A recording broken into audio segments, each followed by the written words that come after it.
saja bumi Allah, ku saksikan semua lukisan indah dunia dari Sang Maha Kuasa.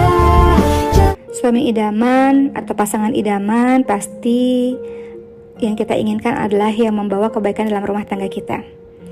Maka ada beberapa kriteria yang disebut sebagai suami idaman atau pasangan idaman. Pertama, suami memahami agama sehingga menjadi imam yang terbaik untuk keluarga. Jadi, kalau kita sudah mendapatkan pasangan atau suami yang paham dengan agama, yang suka belajar agama, maka mudah-mudahan akhlaknya menjadi baik dan mendatangkan sakinah mawaddah warahmah untuk keluarga. Kata Rasulullah SAW dalam hadis riwayat Bukhari Muslim, barang siapa yang Allah kehendaki mendapat seluruh kebaikan, maka Allah akan memahamkan dia tentang agama. Jadi suami idaman itu atau istri idaman juga termasuk adalah mereka yang suka dalam belajar agama. Apa kata Ibnul Qayyim rahimahullah? Siapa yang tidak belajar agama, maka tidak akan mendapatkan kebaikan. Sebaliknya, siapa yang ingin dapat kebaikan, maka ia akan dipahamkan dalam agama. Siapa yang dipahamkan dalam agama, maka ia telah diinginkan jadi baik jika memang ia memahami ilmu agama sambil diamalkan. Jika dia jadikan ilmu hanya sebagai wacana saja, maka ia tidak disebut sebagai orang yang paham dan ia tidak mendapat kebaikan. Karena paham agama itu adalah diamalkan dan itu merupakan syarat mendapat kebaikan. Jadi yang disebut sebagai suami yang baik atau istri yang baik, kedua-duanya harus paham agama. Maknanya adalah apa yang sudah ia pelajari dia amalkan. Kedua, suami idaman itu seperti apa sih? Suami yang peduli pada agama istri dan anak-anaknya. Dalam surah At-Tahrim ayat 6, Allah Subhanahu wa taala berfirman, A'udzubillahi minasyaitonirrajim, ya ayyuhalladzina amanu qu anfusakum wa ahlikum nara. Wahai orang-orang beriman, peliharalah dirimu dan keluargamu dari api neraka. Contoh sederhana seperti apa? Misalnya kepala rumah tangga ini nih, si bapak nih mengajak anak-anaknya untuk sholat. Kata Rasulullah, umur 7 tahun suruh sholat, umur 10 tahun kalau nggak sholat dipukul. Maknanya bukan pukulan yang menyakitkan, tapi tegas dalam menegakkan peraturan-peraturan agama. Karena sang suami ini atau sang ayah ini peduli pada agama istri dan anak-anaknya. Termasuk suami yang menginginkan istrinya menutup aurat. Termasuk suami yang menginginkan istrinya untuk tidak banyak keluar rumah dengan alasan-alasan yang tidak syar'i atau tidak perlu. Itu artinya suami peduli pada agama istri dan anaknya. Atau kita lihat bagaimana Rasulullah SAW bersabda dalam hadis riwayat Abu Dawud.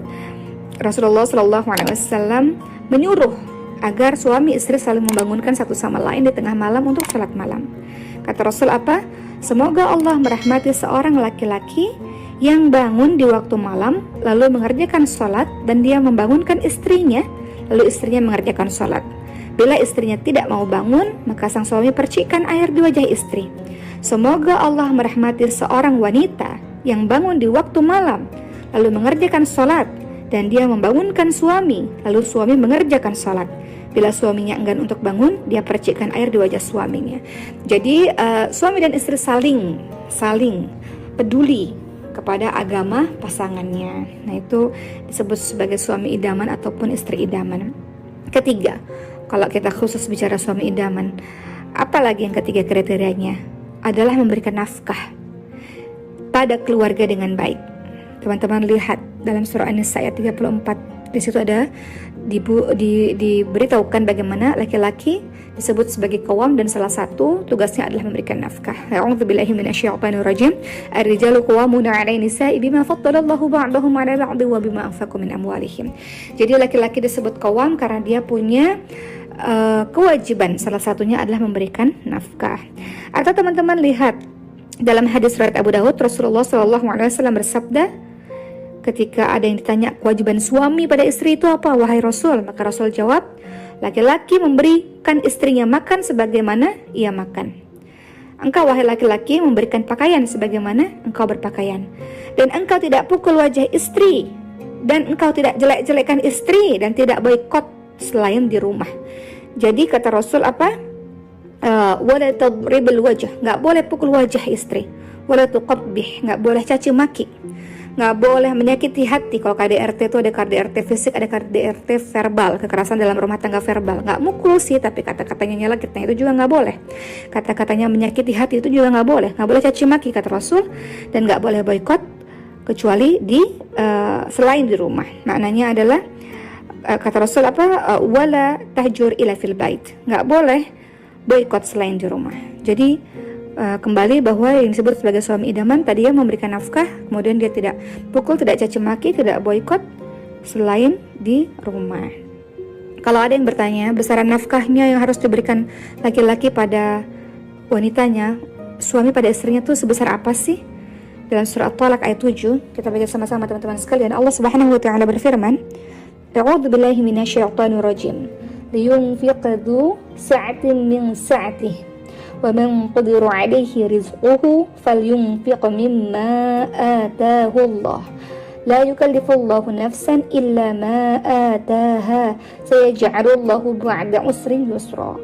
Yang artinya, hendaklah orang yang mampu memberi nafkah menurut kemampuannya, dan orang yang disempitkan rezekinya hendaklah memberikan nafkah dari harta yang diberikan Allah kepadanya. Allah tidak memikulkan beban kepada seseorang melainkan sekedar apa yang Allah berikan kepadanya. Artinya, mau sebagaimanapun kaya rayanya si istri ini, tetap laki-laki harus memberikan nafkah semampunya, semampu sang laki-laki ini. Abu Abbas Ibnu Taimiyah rahimahullah pernah berkata, yang tepat dan lebih benar sebagaimana yang dinyatakan oleh kebanyakan ulama, bahwa nafkah suami pada istri kembali kepada kebiasaan masyarakat. Tidak ada besaran tertentu yang ditetapkan oleh syariat, dan nafkah itu berbeda sesuai dengan perbedaan tempat, zaman, keadaan suami istri, dan adat yang ada. Ya itu tadi ya, jadi nafkah itu tetap wajib, harus tetap diberikan, namun sesuai dengan kemampuan, sesuai dengan kebiasaan masyarakat setempat, seperti itu. Kemudian yang keempat, disebut suami idaman, pasangan idaman itu kalau seperti apa sih? Kalau selalu berusaha meluangkan waktu untuk istri dan anak-anaknya. Kalau kita lihat teman-teman sekalian, Rasulullah SAW pernah meluangkan waktu pada saat safar itu bersama dengan Siti Aisyah radhiyallahu anha. Apa yang dilakukan oleh Rasul untuk menyenangkan hati istrinya? Lomba lari, teman-teman sekalian. Hal ini diceritakan dalam hadis riwayat Abu Daud dan Ibnu Majah, bahwa pernah pada suatu ketika Siti Aisyah bersama dengan Rasulullah berlomba lari, dan waktu itu Siti Aisyah berlari sangat kencang berusaha untuk mengalahkan Nabi Muhammad SAW, dan Siti Aisyah menang. Berapa tahun kemudian Siti Aisyah sudah bertambah gemuk, maka lomba lari lagi bersama dengan Rasul. Namun pada saat itu Siti Aisyahnya kalah. Lalu Rasul pun bercanda dengan mengatakan, ini balasan untuk kekalahanku dulu. Jadi intinya adalah suami harus, walaupun sibuk di luaran sana, ini kalau ingin jadi laki-laki idaman, termasuk perempuan sama saja. Wanita kan ada wanita karir zaman sekarang kan, sibuk di luaran sana, tetap harus meluangkan waktu untuk pasangannya.